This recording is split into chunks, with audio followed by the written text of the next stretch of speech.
The photograph rests inside a thin glass frame, the kind that hums softly when the lights are turned off at night. 3 children stand shoulder to shoulder in a sunlit yard, their shoes scuffed, their hands clasped in the careless way only children know. The smallest smiles hover on their lips, frozen mid-thought, as if someone just outside the frame has promised them something wonderful. At first glance, it is the sort of image that invites nostalgia, the kind you'd expect to find tucked between letters or pressed flowers, quietly surviving the years. Look longer, though, and the comfort begins to thin. The grass beneath their feet seems too still, every blade caught in the same obedient angle. The sky behind them is bright but strangely shallow, like a painted backdrop stretched tight. Their eyes, especially the middle child's, reflect nothing. No photographer. No afternoon sun. Just a dark, depthless sheen that makes you aware of your own breathing as you stare back. Experts would later say the camera used could not have produced such clarity, that the shadows fall wrong, that the exposure holds details no lens of its time could capture. But none of that explains the feeling that creeps in when the image is enlarged, the sense that the children are not posing, but waiting. Waiting for the exact fraction of a second when something unseen stepped close enough to be recorded with them. And that is when the photograph stops being a memory and becomes a warning, because whatever shared that moment with the children did not stay behind the glass. The photograph surfaced without ceremony, as if it had always been waiting for the exact moment when being overlooked would finally matter. It was discovered in the lower level of a municipal archive, inside a long-forgotten filing cabinet whose drawers resisted opening, not from rust, but from years of neglect. The cabinet itself had been scheduled for removal, its contents deemed irrelevant after decades of digitization. Most of what lay inside were land deeds, tax ledgers, brittle correspondence tied with fading twine, and envelopes whose ink had bled into anonymity. The photograph was not catalogued, not labeled, not even placed inside a protective sleeve. It lay between 2 folders, pressed flat, as though it had slipped there on its own and decided to remain. At first glance, there was nothing remarkable about it. 3 children stood in a yard bordered by a low wooden fence, their clothes simple and clean, suggesting a working family that valued order. The paper had yellowed evenly, not from smoke or water damage, but from age alone. No tears. No fingerprints. The edges were intact, as if no one had ever felt the need to handle it closely. It carried no inscription, no date, no name written on the back. That absence alone was unusual, but not alarming. Many early photographs went unlabeled, especially when the subjects were ordinary and assumed to be remembered by those who owned them. What unsettled the archivist was not what the image showed, but how it resisted being forgotten. As she slid it from the drawer and held it under the fluorescent lights, she felt an inexplicable hesitation, a brief sense that the act of looking required permission she had not been given. The children's expressions were calm, almost rehearsed, yet there was a stiffness to their posture that did not match the relaxed setting. They stood too evenly spaced, too aware of the camera, as though instructed to remain exactly as they were no matter what happened next. The archivist noted this in passing, the way one notices a chill in a room without checking the thermostat. She placed the photograph on a sorting table with other materials marked for review, but throughout the afternoon her eyes returned to it again and again. Each time, something new seemed slightly out of place. The sunlight appeared uniform, casting no true shadow beneath the children's feet. The fence behind them showed no warping, no depth, as if it were part of a stage set rather than a structure exposed to weather. The longer the image was observed, the more it felt less like a captured moment and more like a paused one, held in suspension rather than memory. When the photograph was scanned for preservation, the scanner stalled twice before completing the process, an error that did not repeat with any other document that day. The resulting digital file appeared normal at first, but zooming in revealed a faint distortion running diagonally across the image, almost like a crease that wasn't physically present. It was too consistent to be damage, too precise to be a flaw in the scan. The distortion passed through the children without altering their faces, yet subtly affected the space around them, bending the background by a fraction of a degree. It was the kind of detail that might be dismissed as coincidence if it did not draw the eye so persistently once noticed. Curiosity led the archivist to consult older accession records, searching for any mention of a donation that might correspond to the photograph. There was nothing. No estate listing. No community collection. No reference to children's portraits from that period. It was as if the image had never officially entered the archive, only drifted into it. The absence of provenance transformed the photograph from an object into a question. Who had taken it? Who had kept it? Who had decided it no longer needed to be remembered? By the following week, the photograph had been shown to 2 colleagues, both of whom reacted with mild discomfort they struggled to articulate. One remarked that the children looked familiar in a way that made no sense, while the other commented on the unnatural stillness of the scene, likening it to a paused reel of film rather than a single frame. None of these reactions were recorded, because none of them sounded credible enough to justify documentation. Yet the image remained on the review table long after other materials had been processed, quietly exempt from being filed away. The decision to send the photograph for expert analysis was not driven by policy, but by an instinct that something overlooked for too long tends to resist silence when rediscovered. The archivist packaged it carefully, sealing it in a protective sleeve for the first time since its creation, and noted only a brief description in the transfer log. 3 children. Unknown date. Unknown origin. Visible anomaly. That final phrase lingered in her thoughts, because it suggested that the photograph was not merely old, but unfinished in its explanation. As the image left the archive and entered the hands of specialists, it carried with it the weight of every year it had spent unseen. Forgotten objects often lose their power, but this one seemed to have gathered something instead, like a held breath waiting for release. Its innocence, preserved by neglect, had not faded with time. It had hardened, becoming more convincing, more deceptive, as decades passed without question, and now that it had been found again, the photograph did not feel relieved to be remembered. It felt expectant. The forensic lab treated the photograph like any other artifact at first, logging its dimensions, measuring the thickness of the paper, noting the chemical composition of the emulsion. Under neutral light it behaved politely, offering no obvious defects beyond age. But the moment enhancement began, the image resisted in ways that seasoned technicians quietly noticed and did not immediately comment on. High-resolution scans revealed that the diagonal distortion seen earlier was not superficial. It was embedded within the grain structure itself, woven into the image at the moment of exposure rather than imposed later by damage or decay. The pattern repeated across multiple scans, regardless of resolution or angle, as if the photograph carried a memory of being bent without ever having been folded. Digital enhancement was intended to clarify the children's faces, but instead it clarified the space around them. The yard expanded in unnatural increments, the background refusing to resolve into expected depth cues. The fence lines extended and then subtly curved, not in a way consistent with lens warping or perspective error, but with a smoothness that suggested intention. When contrast was increased, the grass did not separate into individual blades as it should have. It remained unified, a textured plane rather than a living surface. This alone was enough to draw the attention of the image analysts, who began to isolate sections of the photograph for independent examination.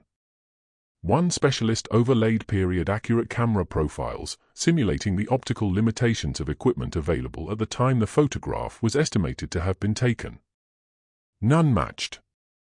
The sharpness exceeded what should have been possible without sacrificing depth of field, yet the background showed no natural blur. Exposure values were inconsistent, with highlights and shadows existing simultaneously in ways that defied the physics of early photography. These discrepancies suggested manipulation, but the methods required to achieve such results would not exist for decades. The image was too advanced for its era, yet too analog to be modern fabrication.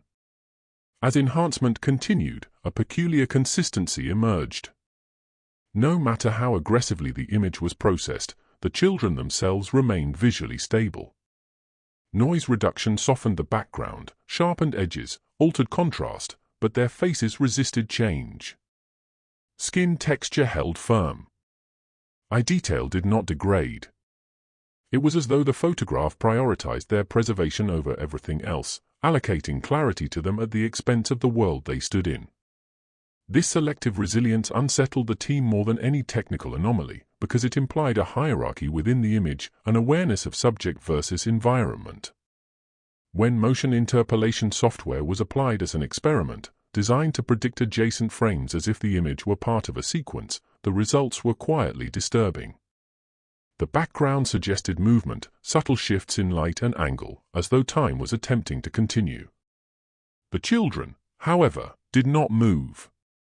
Their predicted frames showed no natural progression of posture or expression. They remained locked, while the space around them tried to advance. The software flagged this as a failure, but the analysts understood it differently. The photograph behaved less like a snapshot and more like a boundary. Further enhancement revealed faint discontinuities along the diagonal distortion, points where pixel behavior changed abruptly without visible cause. These were not tears or scratches. They behaved more like seams. When magnified beyond normal thresholds, these seams showed micro-variations in exposure density, as if two similar but not identical moments had been compressed into a single frame. The effect was subtle enough to escape casual detection, but once identified, it could not be unseen. The photograph was not simply capturing light. It was compressing something else. Infrared and ultraviolet analysis added another layer of unease. Beneath the visible image, traces of chemical interaction appeared that did not correspond to standard photographic processes. The emulsion bore signs of stress, not from heat or moisture, but from uneven activation. Portions of the image had reacted as if exposed twice, though no ghosting or double exposure artifacts were visible in the conventional sense. Instead, the stress manifested as a quiet tension in the material itself, a latent instability that suggested the photograph had been forced to hold more information than it was designed to contain. As experts debated possible explanations, one theory surfaced repeatedly and was dismissed just as often. The idea that the camera had not malfunctioned, but functioned differently. That it had not failed to capture reality, but captured too much of it. This line of thinking was professionally dangerous, bordering on speculation rather than science, yet the data resisted cleaner interpretations. Every attempt to reduce the anomalies to known errors left residual patterns unexplained. The most troubling discovery came late, during a stabilization process meant to correct the diagonal distortion. When the image was mathematically flattened, compensating for the implied curvature, a secondary pattern emerged beneath the primary scene. It was not an image in the traditional sense, but a density map suggesting presence. 3 additional shapes overlapped the children, slightly offset, not duplicates, but echoes. These shapes were not visible to the naked eye, yet their influence could be measured. They affected the light distribution, the chemical response, the very structure of the photograph. At this point, the team stopped referring to the distortion as damage. It was reclassified as a feature. Something the camera had recorded deliberately, though no one could agree on how or why. The children's innocence, once taken for granted, now seemed carefully constructed, almost performative, as if meant to disarm whoever looked at them long enough to stop questioning what lay just beyond their outlines. The final report avoided conjecture, sticking to measurable facts and unexplained consistencies, but those who worked on the enhancement carried away a shared understanding that the photograph was not merely old, not merely unusual, but active in a way images are not supposed to be, as if it had been waiting for the tools capable of revealing that it was never damaged at all, only folded around something it was never meant to hold. Something that pressed outward still, patient, aligned perfectly with the children, and watching from the same fixed point in time where the shutter closed and never truly reopened. The historical investigation began as a formality, a necessary step to contextualize the photograph within a known timeline. Names, dates, census rolls, school registries, church baptism records, anything that could anchor the 3 children to a documented existence. At first, the search produced nothing of consequence. No matching family portraits. No identical faces in community archives. It was as if the children had emerged fully formed for the purpose of the photograph and then dissolved back into anonymity. This absence was not unusual on its own, but combined with the technical anomalies already identified, it carried a weight that pressed the researchers to dig deeper. Attention shifted to missing persons records, particularly those predating centralized databases.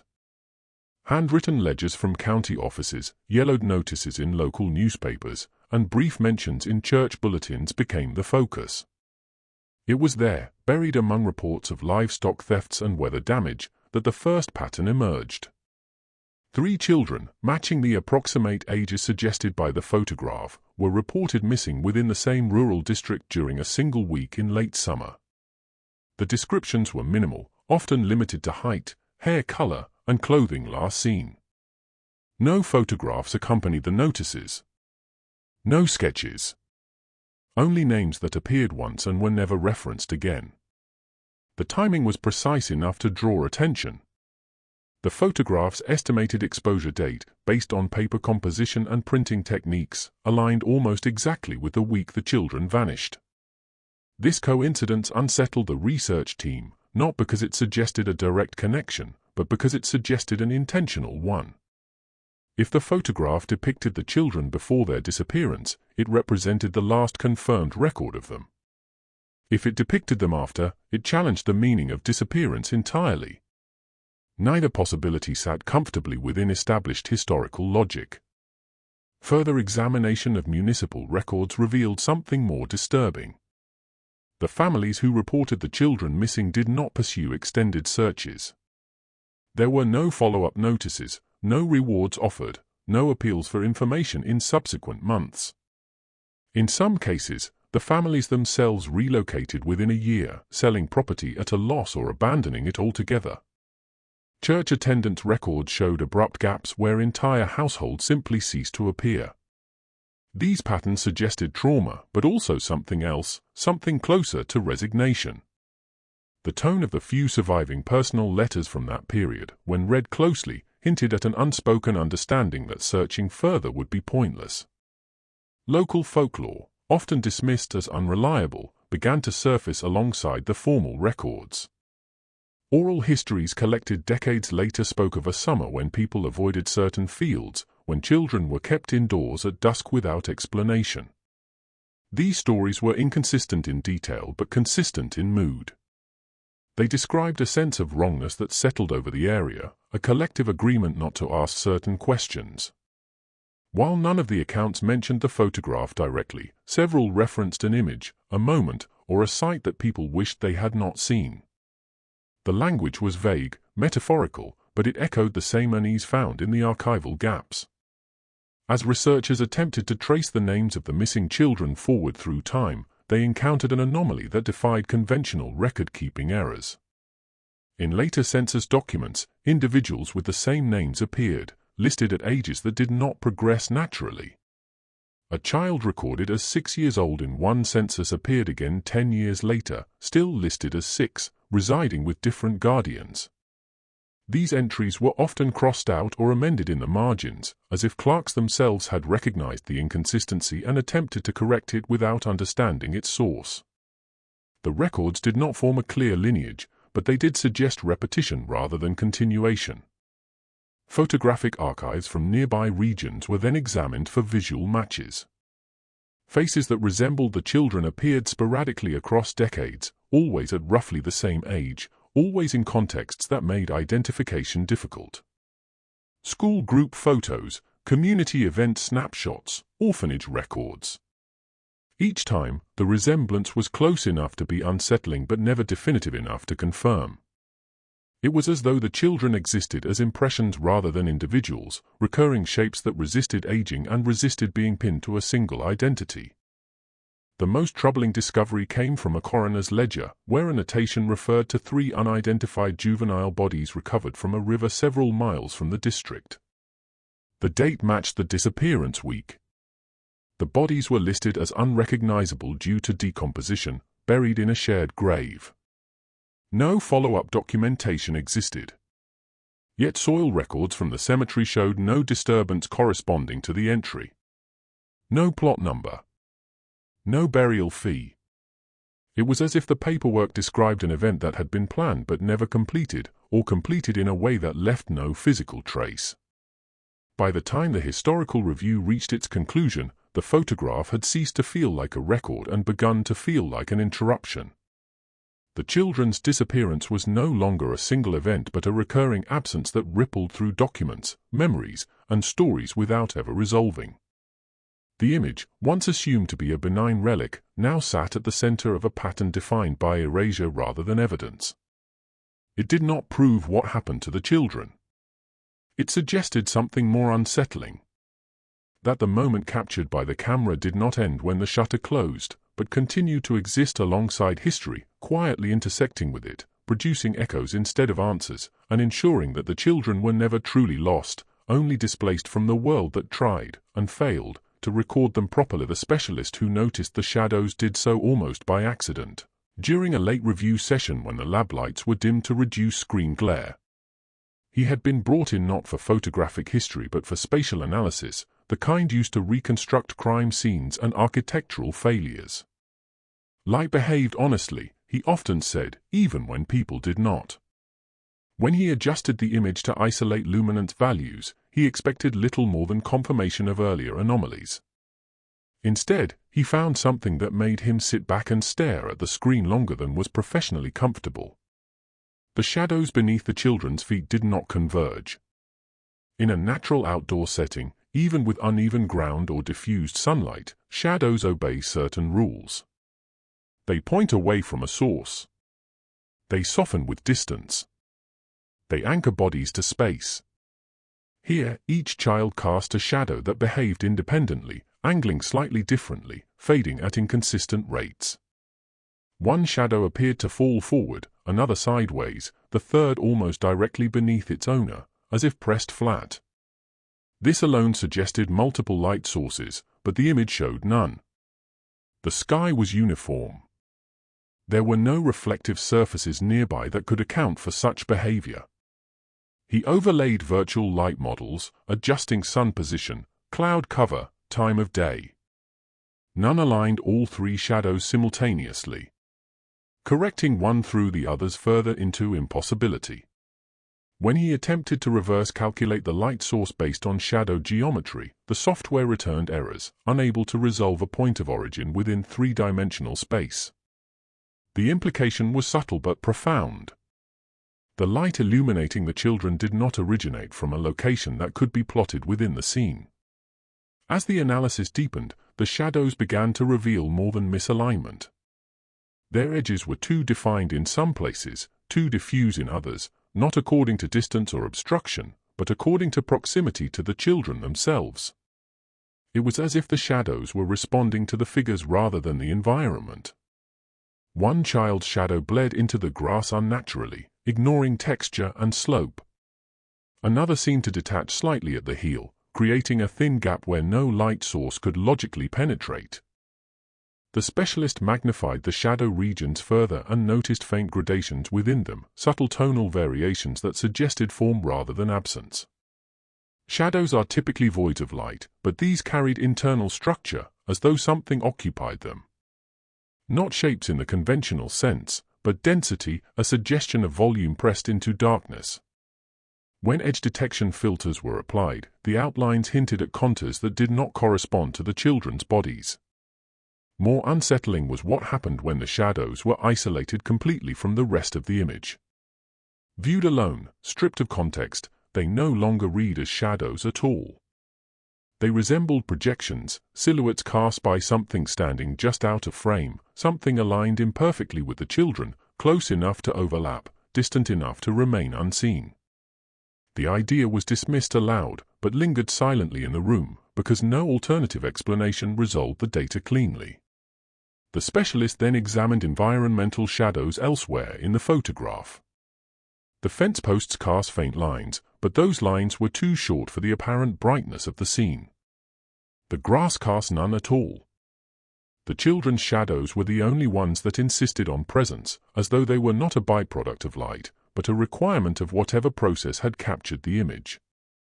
It suggested a prioritization that echoed earlier findings, where the children remained stable while the world around them degraded. To test a growing suspicion, the specialist mapped the shadows against the diagonal distortion previously identified. The alignment was precise enough to raise concern. The shadows bent subtly along the same invisible axis, as if they were aware of it, or bound to it. Where the distortion passed through the image, the shadows thickened slightly, darkening in a way that could not be attributed to compression artifacts or scanning errors. It was as though the shadows were reacting to a pressure point in the photograph itself. When time-of-day analysis was attempted, the shadows resisted placement within any known solar cycle. They did not match morning, noon, or evening light. The angle suggested a source too low and too high simultaneously. This contradiction led to a hypothesis that was initially framed as metaphorical rather than literal.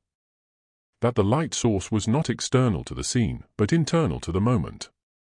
That whatever illuminated the children was present with them, not above them. The most disquieting realization came when motion analysis was applied once more, this time focusing solely on shadow behavior. In predicted frames, the shadows shifted, subtly but distinctly, while the children remained fixed. The movement did not correspond to natural changes in light angle. It suggested adjustment, repositioning, as though the shadows were aligning themselves more carefully over time. The environment did not move with them. Only the darkness did. At this point, the specialist documented his findings with careful language, avoiding implications that would undermine the report's credibility. He described non-conforming shadow vectors, inconsistent luminance responses, and spatial contradictions. He did not write what he thought. That the shadows were not evidence of where the light came from, but of where something stood when the photograph was taken. Something close enough to be recorded indirectly. Something that occupied space without visibility. When the image was returned to the rest of the team, the shadows could no longer be unseen. They changed how the children's stillness was interpreted. What once felt like patience now felt like compliance. What once read as innocence began to resemble concentration, as if the children were aware of something just outside the frame, something whose presence bent light and pressed darkness into shapes that only revealed themselves to those who knew how to look, and once seen, could not be reconciled with any moment that belonged fully to the natural world. The decision to digitally stabilize the photograph was made with caution, less out of optimism and more out of obligation. Stabilization is typically used to correct warping, to return an image to what it would have looked like if captured under ideal conditions. In this case, the process was framed as a way to neutralize the diagonal distortion that had resisted explanation. The assumption was simple. Remove the anomaly, and the image would either normalize or collapse into recognizable error. What no one anticipated was that the distortion was not obscuring the photograph, but containing it. The stabilization algorithm began by identifying anchor points, areas of presumed reliability within the image. The children's faces were selected automatically, flagged by the software as high-confidence features. As the program adjusted curvature and recalculated spatial relationships, the background shifted subtly, as expected. The fence straightened. The horizon leveled. The grass redistributed itself into more natural variants. For a brief moment, the image appeared closer to an ordinary historical photograph, and a quiet relief moved through the room. Then the software continued its pass. As the distortion flattened fully, a secondary layer emerged, not as an overlay, but as a structural revelation. It was not something added to the image. It had been there all along, folded inward, compressed by the same force that had bent the photograph in the first place. The stabilization did not reveal new pixels. It redistributed existing ones, allowing previously aligned data to separate just enough to be perceived. Behind the children, or perhaps intersecting with them, faint vertical forms began to take shape. They were not figures in any anatomical sense, lacking limbs, faces, or edges that could be named. They were densities, darker than shadow but lighter than void, occupying space with intent rather than mass. They aligned imperfectly with the children's bodies, offset by inches, overlapping shoulders, extending slightly beyond heads, as though something else had been standing where the children stood, using them as reference points rather than subjects. The children themselves did not change. Their expressions remained fixed, their clarity intact. But now their stillness took on a different meaning. It no longer read as the limitation of early photography. It read as cooperation, as if they were holding position for something that required precision. The layer behind them suggested proximity rather than background, an intimacy that reframed the entire scene. Whatever had been hidden was not distant. It had been close enough to share space. As stabilization continued frame by frame, the secondary layer resolved further, revealing subtle asymmetries that defied coincidence. Each child corresponded to a form, but the forms were not identical. One leaned slightly inward. Another rose taller than its counterpart. The third appeared compressed, its density tighter, heavier. The alignment suggested intention, as if the children were positioned to accommodate these presences rather than the camera. The photograph no longer felt like it had been taken of the children. It felt like it had been taken through them. When analysts attempted to isolate the newly revealed layer, they encountered resistance.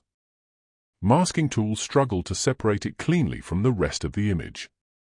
Any attempt to extract it degraded the children's features as well, as though both layers were dependent on each other for stability.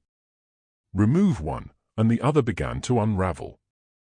This interdependence suggested that the photograph had not captured two things, but one composite event, bound together at the moment of exposure.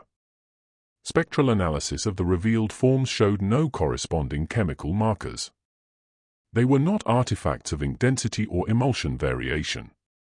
They were defined by absence rather than presence, by the way they displaced information rather than contributed to it.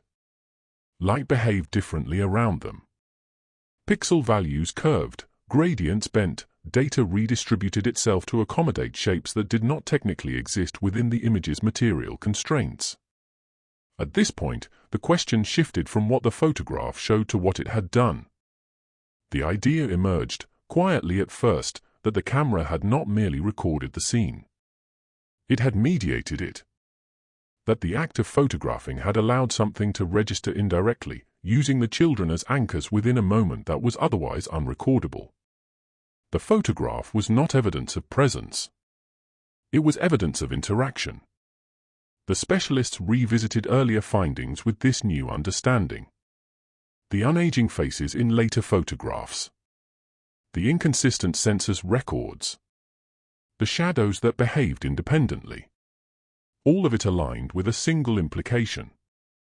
The children were not simply victims of disappearance. They were participants in a moment that did not conclude. The photograph had not preserved them. It had fixed them. The final stabilization pass revealed the most unsettling detail. At the precise point where the diagonal distortion had once been strongest, the secondary layer showed convergence. The forms overlapped more completely there, compressing into a narrow vertical axis that passed directly through the middle child. The data density spiked beyond normal thresholds, as if the photograph was straining to hold coherence. The algorithm flagged this region as unstable, warning of potential data loss if processing continued. Processing was halted. In the silence that followed, the image remained on the screen, no longer bent, no longer innocent. The children stood exactly where they always had, but now it was clear they were not alone, and never had been. The hidden truth was not that something had been added to the photograph, but that something had been caught mid-transition, partially recorded, using the children as points of alignment between states of existence that were never meant to overlap, and the camera, functioning perfectly within its own limitations, had done the only thing it could do when confronted with that intersection. It had folded the moment inward, preserved it as distortion, and waited for a future capable of unfolding it.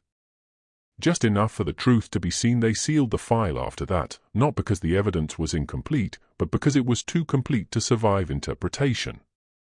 The photograph was returned to its glass frame, the stabilization data archived separately, encrypted and buried beneath layers of procedural language meant to discourage curiosity. Officially, the case concluded with unresolved anomalies and no definitive historical linkage. Unofficially, no one involved ever forgot the last stabilized image, or the way it seemed less like a picture and more like a held door. In the months that followed, small things began to surface. A junior analyst reported dreams in which he stood in a sunlit yard that felt wrong, the light pressing instead of warming. An archivist noticed that digital backups of the photograph would occasionally revert to earlier versions, undoing corrections without command. One technician swore the image gained noise when left open too long, not random noise, but structured, as if the background was trying to reassert its bend. These incidents were dismissed individually, explained away by fatigue, coincidence, or software instability. Together, they formed a pattern no one wrote down. The photograph itself began to change in subtler ways. Not visually, not in any manner that could be measured, but in effect. People lingered in front of it longer than intended. Conversation slowed. The room felt narrower, as if space itself was paying attention. The children's expressions, once merely calm, now carried a weight that suggested endurance. They were no longer waiting to be discovered. They were waiting to be released, or perhaps to be joined. The final realization came quietly, without instruments or analysis. The photograph did not show the moment the children vanished. It showed the moment the world lost the right to know where they went. The camera had not trapped something unnatural. It had been used by it. The distortion was not damage, not error, not even concealment. It was a compromise. A boundary negotiated in silver and paper, allowing something to pass through without fully arriving. The children were not victims frozen in time. They were anchors, placed deliberately, chosen because they could hold still long enough, because they could be trusted to remain exactly where they were told. The photograph was not a warning meant to scare. It was a lock, and now that it had been studied, unfolded, and understood, it no longer sat quietly. Somewhere between frames, between moments, between the fractions of seconds no clock bothers to measure, that yard still exists. The light still presses down. The children still stand shoulder to shoulder. And whatever aligned itself with them that day has not moved on. It has simply learned that it can be seen, and once something knows that, it no longer needs to hide behind distortion, it only needs to wait for the next moment, curious enough to look long enough to let the boundary thin again.